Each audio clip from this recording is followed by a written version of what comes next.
मेरे भाइयों, असल मकसद है इबादत। और दूसरी चीजें बिल्कुल ऐसे ही हैं जैसे लौटते वक्त हमने जैकेट ले ली, साड़ी ले ली, लुंगी ले ली, कपड़ा खरीद लिया, ये ज़िम्नन है, मना नहीं है, अच्छा किया आपने ले लिया, लेकिन असल चीज क्या थी? मंत्री से मिलना। दूसरी चीजें ज़िम्नन है।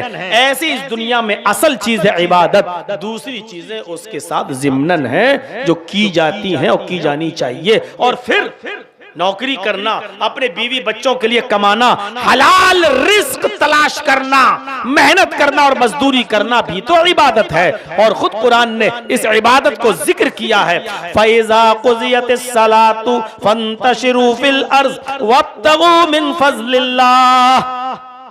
जब जुमे की नमाज अदा कर ली जाए तो हम मस्जिद में मत बैठो। क्यों बैठे हो? जब जुमे की नमाज पढ़ ली, पूरी हो गई, तो आप क्यों बैठे हो मस्जिद के अंदर?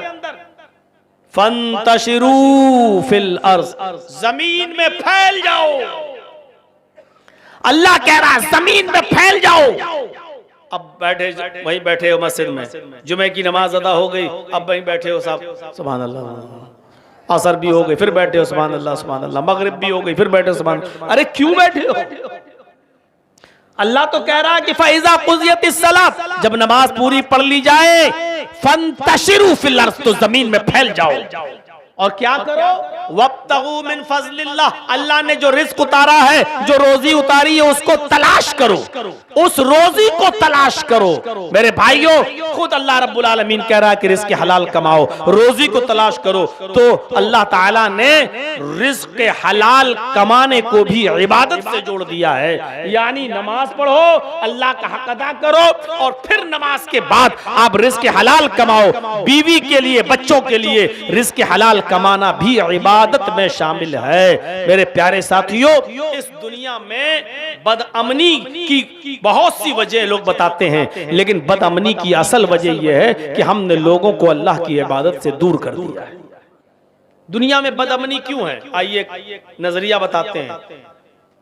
किसी फिलोसफर से पूछो, किसी फिलोसफर से पूछो दुनिया में बदअमनी क्यों है, वो कहेगा एटमी हथियार की वजह से।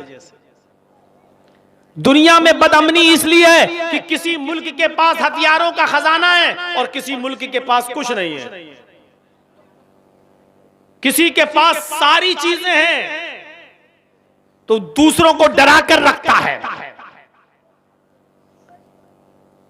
एक फिलोसफर से पूछो तो कहेगा कि दुनिया में बदअमनी इसलिए है कि कोई अमेरिका जैसा मुल्क अपने आप को पूरी दुनिया का सुपर पावर बनना चाहता है और पूरी दुनिया पर हुकूमत करना चाहता है, और दूसरे मुल्क उससे इसलिए डरते हैं क्योंकि वो जानते हैं कि इसके पास बड़े खतरनाक हथियार हैं। इसलिए बदअमनी है दुनिया के अंदर, क्योंकि अमन व अमान और सुकून तब मिलेगा जब सब बराबर हो जाएं। किसी मुल्क के पास कोई हथियार ना हो, अमन और अमान कायम हो जाएगा। ये फिलोसफर का जवाब है।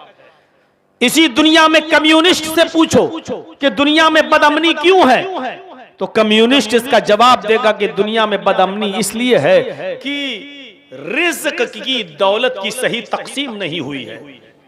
अल्लाह ने किसी को बहुत अमीर बना दिया, किसी को बहुत गरीब कर दिया। दौलत को सही बांटा नहीं है, किसी को महल दे दिए बहुत बड़े बड़े और किसी को झोपड़ी तक नहीं दिए, बेचारा फुटपाथों पर सोता है, झोपड़पट्टियों में सोता है। किसी के पास ऐशो आराम के खजाने हैं और किसी के पास, बेचारे के पास सही और साफ शफाफ पानी पीने के लिए नहीं है। इसलिए दुनिया के अंदर बदअमनी है। अमीर गरीबों का खून चूसते चूसते और अमीर होते जा रहे हैं और गरीब अमीरों की गुलामी करता करता और गरीब होता चला जा रहा है। इसलिए दुनिया में बदअमनी है क्योंकि दौलत की सही तकसीम नहीं हुई है। ये कम्युनिस्ट कहेगा। एक लीडर से पूछो, आजकल सरकारी लीडर, मौजूदा जमाने के नेता से पूछो, और नेता का जवाब कुछ अजीब ही रहता है। उससे पूछो कि दुनिया में बदअमनी क्यों है, चलो भारत में बदअमनी क्यों है, तो वो जवाब देगा कि जनसंख्या पर कंट्रोल नहीं है, इसलिए बढ़ती हुई आबादी, हमारे पास गुर्बत है और बच्चे हमारे 6 हैं और 8 हैं। एक बच्चे को पाल पोस कर बड़ा करने की और पढ़ाना लिखाने की ताकत नहीं है, 4 और हमने पैदा कर लिए हैं। ये जनसंख्या बढ़ती हुई तादाद ये बदअमनी की वजह है। जो तादाद बढ़ती जा रही है ये बदअमनी की वजह है। लेकिन मैं कहता हूं ये तीनों जवाब गलत हैं। दुनिया में बदअमनी की वजह एटमी जखीरा नहीं है, दुनिया में बदअमनी की वजह दौलत की सही तकसीम का ना होना भी नहीं है। आप दौलत की सही तकसीम करके दिखा दो, सबको बराबर करके दिखाइए, आप नहीं कर सकते हैं आप, और कर भी देंगे। मान लीजिए सबको बराबर बराबर कर दिया जाए तो ये माइक कौन लगाता है यहां पर आज आपके यहां? जितना पैसा आपके पास है उतना पैसा हमारे पास भी, हम क्यों लगाएंगे माइक? आपका मकान हम क्यों बनाएंगे? जितनी दौलत आपके पास है उतनी दौलत हमारे पास भी, हम क्यों आपका घर बनाएंगे? हम क्यों मजदूरी करेंगे? हम क्यों रिक्शा चलाएंगे? जितना पैसा आपके पास है उतना पैसा हमारे पास है, हम क्यों रिक्शा चलाएंगे? दुनिया में जितना इंसान ट्रेन के ड्राइवर हो, बसों के ड्राइवर हो, हवाई जहाज के पायलट हो, ये सब नौकरियां क्यों करेंगे? जितना पैसा आपके पास है उतना पैसा हमारे पास है, हम क्यों ये काम करें? एक इंसान अपने घर और मकान को छोड़कर सऊदी, कुवैत और दुबई का सफर क्यों करेगा? जितना पैसा तुम्हारे पास है उतना पैसा हमारे पास, हम क्यों अपनी बीवी बच्चे माँ बाप को छोड़कर हम सऊदिया और कुवैत और दुबई जाएं नौकरी करने के लिए? नहीं हो पाएगा। यह असल वजह नहीं है बदअमनी की। दुनिया में जो बदअमनी फैली हुई है उसकी असल वजह यह है कि हमने लोगों को उनके असल मकसद से दूर कर दिया है। और असल मकसद क्या है? इबादत। हमने लोगों को उनके असल काम में नहीं लगाया है, इसलिए बदअमनी फैली हुई है। एक स्कूल देख लीजिए, आपके यहाँ स्कूल तो खुले होंगे, आप स्कूल पर नजर डालिए। एक स्कूल सुबह 10 बजे खुलता है, 2 बजे उसकी छुट्टी हो जाती है। आपका बच्चा 10 बजे स्कूल जाता है, 2 बजे घर पे वापस आता है। आपका बच्चा 9:30 बजे स्कूल पहुंच गया। पहले रिक्शा आ गया, पहले बस का ड्राइवर आ गया, आपके बच्चे को ले गया। स्कूल लगने से पहले, क्लास लगने से पहले बच्चे एक मैदान में जमा हैं, खेल रहे हैं, कूद रहे हैं, शोर मचा रहे हैं। एक दूसरे को मार रहा है, कोई झूले पे झूल रहा है, कोई खिसकनी पे खिसक रहा है, कोई पार्क में है, कोई पकड़ा पकड़ी खेल रहा है। स्कूल में शोर हो रहा है, शराबा हो रहा है, कान के पर्दे फटे जा रहे हैं। ऐसा होता है क्यों? क्योंकि अभी बच्चे अपने असल काम में नहीं लगे हैं, इसलिए ये बदअमनी स्कूल के अंदर फैली हुई है। बदअमनी क्यों फैली? क्योंकि अभी बच्चे आजाद हैं, उनको आपने उनके असल मकसद से नहीं लगाया। बच्चे शोर करेंगे, हंगामा करेंगे, सब कुछ करेंगे। इसलिए नहीं कि वो भूखे हैं, इसलिए नहीं कि उनके ऊपर जुल्म हुआ है, बल्कि इसलिए कि उन बच्चों को अभी आपने उनके असल काम से नहीं लगाया।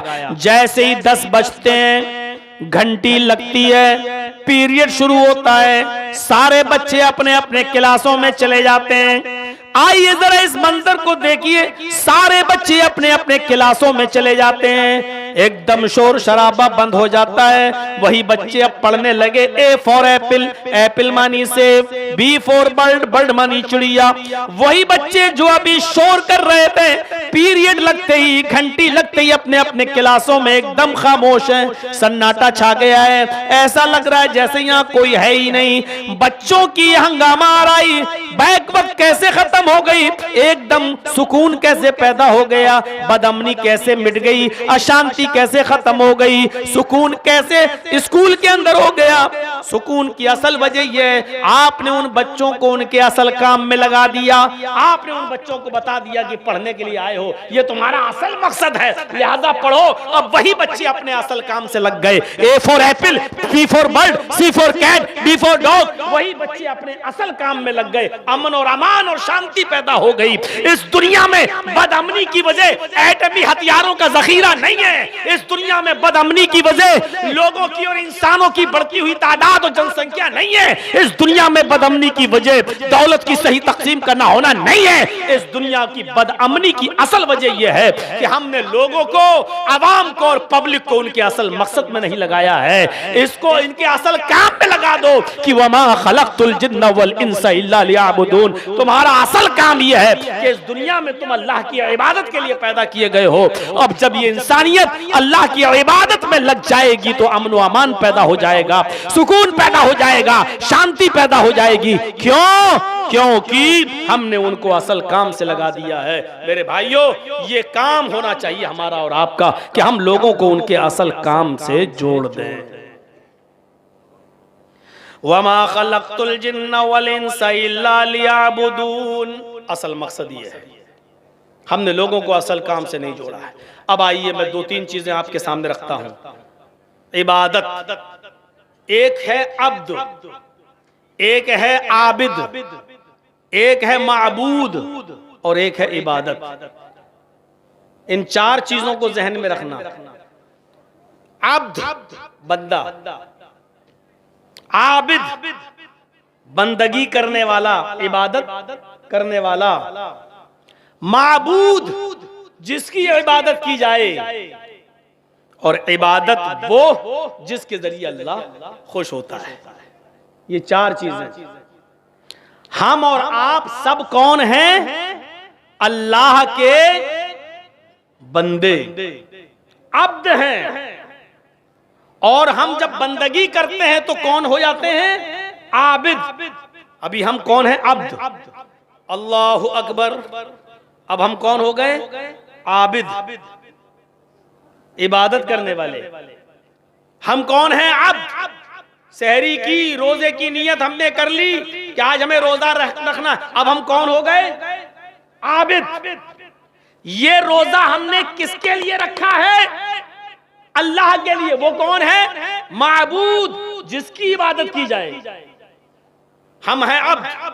अल्लाहु अकबर। अब कौन हो गए? आबिद। और ये जो हम कर रहे हैं, उठना बैठना, सजदा रुकू, ये क्या है? इबादत। और ये नमाज, ये इबादत जिसके लिए की जा रही है वो कौन है? माबूद। अब्द के माना गुलाम, और इबादत जो हम कर रहे हैं वो है गुलामी। जिसके लिए कर रहे हैं वो है मालिक।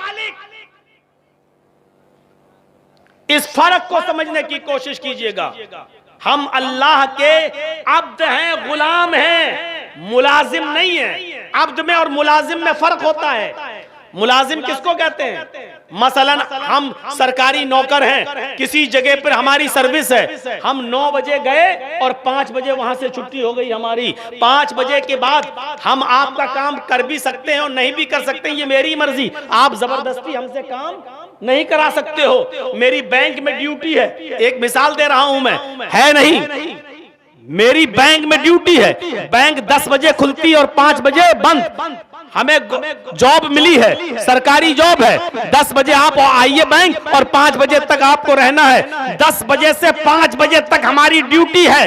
5 बजे के बाद हम जा सकते हैं। 5 बजे के बाद हमसे कोई जबरदस्ती काम नहीं करा सकता है। अगर काम 5 बजे के बाद कराना चाहोगे तो ओवर टाइम आपको उसका पैसा हमें देना पड़ेगा। वो भी हमारी मर्जी के ऊपर है। हम चाहेंगे तो करेंगे और चाहेंगे तो नहीं करेंगे। आप जबरदस्ती हमसे नहीं करा सकते हैं। इसको कहते हैं मुलाजिम, इसको कहते हैं सर्वेंट। लेकिन हम अल्लाह के मुलाजिम नहीं हैं, हम अल्लाह के सर्वेंट नहीं हैं, हम अल्लाह के गुलाम हैं, हम अल्लाह के अब्द हैं। हमें हर हाल में अल्लाह का हुक्म एनी टाइम मानना पड़ेगा। ये नहीं 5 वक्त की नमाज पढ़ ली, हो गई इबादत, बस अब आप फ्री हो गए। नहीं, इन्नल्लाह अश्तरा मिनल मुमिनीना अनफुसहुम व अमवालहुम बिअन्ना लहुमुल जन्ना। पढ़िए कुरान की आयत। अल्लाह ने साफ तौर पे कह दिया, मेरे बंदो, आए मोमिनो, आए मुसलमानों, इन्नल्लाह अश्तरा मिनल मुमिनीना अनफुसहुम व अमवालहुम। आए मुसलमानों, हमने तुम्हारी जानों को और हमने तुम्हारे मालों को खरीद लिया है। अल्लाह ने क्या कहा? हमने खरीद लिया है, तुम्हारी जानों को भी और तुम्हारे मालों को भी। ये जान भी हमारी नहीं है और हमारे पास जो माल है वो भी हमारा नहीं है। अल्लाह ने कहा हमने खरीद लिया। इन्नल्लाह अश्तरा मिनल मुमिनीना अनफुसहुम व अमवालहुम। अल्लाह ने खरीद लिया है तुम्हारी जानों को और तुम्हारे मालों को, और इस जान और माल की कीमत उसने क्या दी है? हमें खरीदा है तो कुछ तो दिया होगा। कैसे खरीदा? फ्री में नहीं। अल्लाह ने कहा हमने तुम्हारे जानों को और तुम्हारे मालों को खरीदा है बिअन्न लहुमुल जन्नह, जन्नत के बदले। हमने बदले में क्या दिया है तुम्हें? जन्नत। तुम हमें अपनी जान दो, तुम हमें अपना माल दो, बदले में हमसे जन्नत लो। अल्लाह रब्बुल आलमीन ने कहा कि तुम मेरे बंदे हो, एनी टाइम जब भी तुम्हारी जान की जरूरत पेश आएगी तुम्हें देना पड़ेगी। तुम भाग नहीं सकते हो, राह फरार अख्तियार नहीं कर सकते हो। अगर मैदान जिहाद में तुम्हें कूदना पड़े तो कूदना पड़ेगा, तुम पीठ दिखाकर नहीं भाग सकते हो। राह फरार इख्तियार करना कबीरा गुनाहों में शामिल है और हलाक कर देने वाले गुनाहों में शामिल है। अल्लाह के नबी सल्लल्लाहु अलैहि वसल्लम ने फरमाया इज्तनिबुस सबअल मुबिकात, 7 हलाक कर देने वाले गुनाहों से बचो। और उन 7 हलाक कर देने वाले गुनाहों में क्या है? वल फिरार मिनज़ ज़हफ, मैदान जंग से राह फरार अख्तियार करना भी है, जंग से भाग जाना है, पीठ दिखाना भी है। तो मेरे भाइयों इधर तवज्जो दीजिए, अब आपके समझ में आएगी। हम अल्लाह के अब्द हैं, अल्लाह के गुलाम हैं, अल्लाह के बंदे हैं, हम सर्वेंट नहीं हैं, हम अल्लाह रब्बुल आलमीन के नौकर नहीं हैं। जब चाहे तब इबादत करें और जब चाहे न करें, अल्लाह हमसे जबरदस्ती नहीं करवा सकता है। हम नौकर नहीं हैं, हम गुलाम हैं। और गुलाम वो होता है कि मालिक को जब भी जरूरत पड़े गुलाम को उठना पड़ता है। और पुराने जमाने में जब लोगों के खरीदो फरोख्त का मामला था, नबी अकरम सल्लल्लाहु अलैहि वसल्लम के गुलाम हजरत ज़ैद थे, आप उनसे भी काम लिया करते थे। आपकी कुछ लौंडियां थी, खादिमा थी, आप उनसे जब चाहते काम लिया करते। न रात देखते न दिन देखते, जिस वक्त भी जरूरत पड़ेगी अपनी लौंडी से, अपने गुलाम से काम लिया जा सकता है। तो अल्लाह रब्बुल आलमीन ने भी फरमाया आए मेरे बंदो, तुम मेरे बंदे हो, तुम मेरे गुलाम हो, हमें जब भी तुम्हारी जरूरत पड़ेगी तुम्हें मना नहीं करना है। एक और चीज मैं बता दूं, बंदे का और अल्लाह का ताल्लुक बड़ा गहरा होता है। अब्द का और माबूद का ताल्लुक, आबिद का और माबूद का ताल्लुक बड़ा गहरा होता है। मालिक को हमेशा गुलाम बचाता है।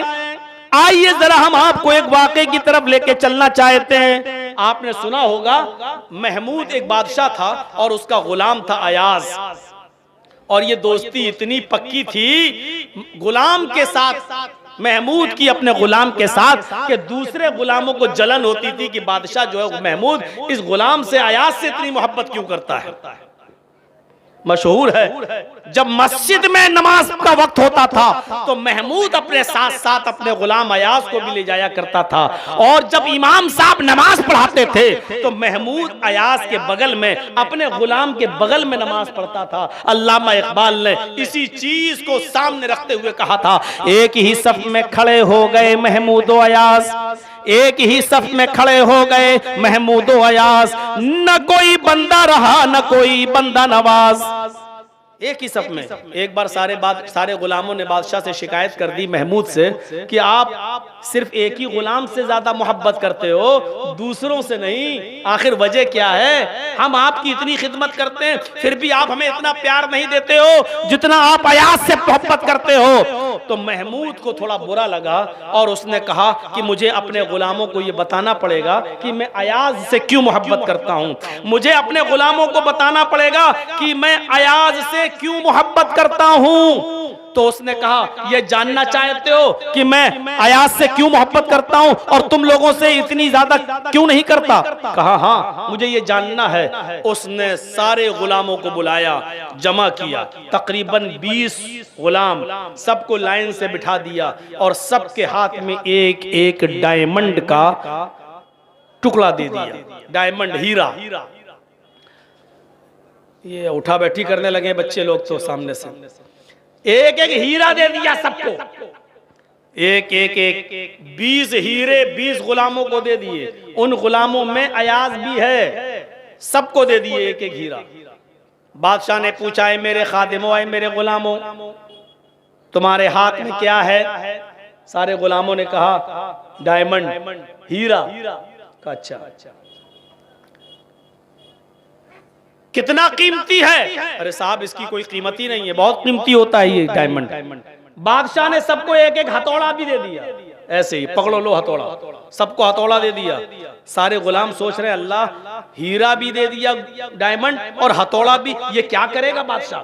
थोड़ी देर के बाद बादशाह ने ऑर्डर दिया महमूद ने, आए मेरे गुलामों, हथौड़े से हीरा तोड़ दो। जो हीरा मैंने तुम्हें दिया है, ये हथौड़ा हीरे पे मार दो, हीरे को चकनाचूर कर दो, बिल्कुल सुरमा बना दो, मार दो। थोड़ा सा चौंके सारे गुलाम ऐसे, यार डायमंड है, मारे कि ना मारे, चौंक रहे। फिर सोचा बादशाह का हुक्म है, मार ही देता हूं। मार दिया सबने, हीरा टूट गया। 20 गुलामों ने हीरे पर हथौड़ा मार दिया। उन 20 गुलामों में अयाज भी शामिल था, उसने भी मार दिया। हीरा टूट गया। अब बादशाह ने एक एक करके सबको बुलाया, ए इधर आओ, हीरा क्यों तोड़ा? खुद ऑर्डर दिया था और अब क्या कह रहा है, हीरा क्यों तोड़ा? उसने कहा साहब आपका हुक्म था, मैंने तोड़ दिया। दूसरे से पूछा ये तुमने क्यों तोड़ा? उसने कहा बादशाह साहब आपने कहा तोड़ दो, मैंने तोड़ दिया। तीसरे से पूछा तुमने क्यों तोड़ा? उसने भी जवाब दिया कि आपका हुक्म हीरे से बढ़कर नहीं था, आपका ऑर्डर था तोड़ने का, मैंने तोड़ दिया। आपकी नाफरमानी करना मैंने मुनासिब नहीं समझा। सब ने यही जवाब दिया। अयास की जब बारी आई, लास्ट में अयास की बारी आई, अयास को बुलाया, इधर आओ, हीरा तो तुमने भी तोड़ा है। जी तोड़ दिया। तुमने क्यों तोड़ा? तुमने क्यों तोड़ा? तो अयाज ने इसका जवाब कितना खूबसूरत दिया। अयाज ने कहा बादशाह सलामत, मेरे कानों ने आपका हुक्म सुना तोड़ दो, लेकिन मेरे दिमाग का कसूर था, मेरी अकल का कसूर था कि मैं आपके हुक्म को समझ ना सका, और मेरे नाकिस अकल ने, मेरी नाकिस खोपड़ी ने कहा तोड़ देना चाहिए। ये मेरे अकल का कसूर था कि मैं आपकी बात को समझ ना सका, आपके हुक्म को समझ ना सका, और मैंने हीरा तोड़ दिया। देखिए जवाब सबने दिया, जवाब अयाज ने भी दिया, सारे गुलामों ने जवाब ये दिया, आपका हुक्म था तोड़ दो, मैंने तोड़ दिया। आपके हुक्म से बढ़कर थोड़ी कोई चीज है। अयाज से पूछा तुमने क्यों तोड़ा? अयाज ने कहा मैंने इसलिए तोड़ दिया क्योंकि आपने हुक्म दिया, लेकिन मेरा दिमाग, मेरी खोपड़ी, मेरी अकल समझ नहीं सकी आप कहना क्या चाहते थे। ये मेरे अकल का कसूर है कि मैंने आपके हीरे को तोड़ दिया, ये मेरी अकल का कसूर है। महमूद ने कहा आए गुलामों, देखा मैं अयाज को क्यों चाहता हूं, अयाज से सबसे ज्यादा मोहब्बत क्यों करता हूं, अयाज को क्यों पसंद करता हूं। अब समझ में आया, मैंने तुम सबको ऑर्डर दिया था हीरा तोड़ने का, अयाज को भी हुक्म दिया था हीरा तोड़ने का, तुम सबने मेरा हुक्म माना, अयाज ने भी मेरा हुक्म माना। तुम सबसे पूछा हीरा क्यों तोड़ा, तुमने कहा आपका हुक्म था तोड़ दो, तोड़ दिया, आपका हुक्म था तोड़ दो तो इसलिए तोड़ दिया। लेकिन अयाज ने क्या कहा, ये मेरी अकल का कसूर था कि मैं समझ नहीं पाया, यानी उसने मेरे ऊपर आंच नहीं आने दी। हालांकि हुक्म मैंने ही दिया था, लेकिन उसने मेरे ऊपर आंच नहीं आने दी और बड़ी खूबसूरती के साथ मुझे बचा लिया, और उसने सारा कसूर अपनी अकल का अपने ऊपर ले लिया कि ये मेरी अकल का कसूर है। मेरे भाइयों, एक बंदे का ताल्लुक अपने रब के साथ ऐसा ही होना चाहिए, जब वो कोई अच्छा काम करे तो कहे कि रब ने मुझे हिदायत दी, अल्लाह ने मुझे तौफीक दी, और जब वो कोई गलत काम करे और गुनाह की तरफ आगे बढ़े और उससे कोई गुनाह सरजद हो जाए तो वो अल्लाह को दोष न दे, वो ये ना कहे कि अल्लाह ने मुझे गुमराह कर दिया, वो ये ना कहे कि अल्लाह ने मुझे बहका दिया, बल्कि वो ये कहे कि अल्लाह ने तो मुझे हिदायत ही दी थी, लेकिन शैतान ने मुझे रास्ते से बहका दिया, और शैतान के ऊपर इल्जाम लगा दे, मेरे ऊपर इल्जाम न लगाए, यानी अल्लाह के ऊपर नाम। जबकि हर खुतबे में हर मुकर्रिर पढ़ता है, हम और आप जितने सब पढ़ते हैं, मन यहदिहिल्लाहु फला मुज़िल्ल लहु व मन युज़लिल फला हादिय लहु। अल्लाह जिसको हिदायत दे उसको कोई गुमराह नहीं कर सकता, और जिसको अल्लाह गुमराह कर दे उसको कोई हिदायत नहीं दे सकता। ये हदीस है, बुखारी के अंदर मौजूद है। हदीस में क्या है? अल्लाह जिसको हिदायत दे उसको कोई गुमराह नहीं कर सकता, और जिसको अल्लाह गुमराह कर दे उसको कोई हिदायत नहीं दे सकता। यानी हिदायत भी अल्लाह देता है और गुमराह भी अल्लाह ही करता है।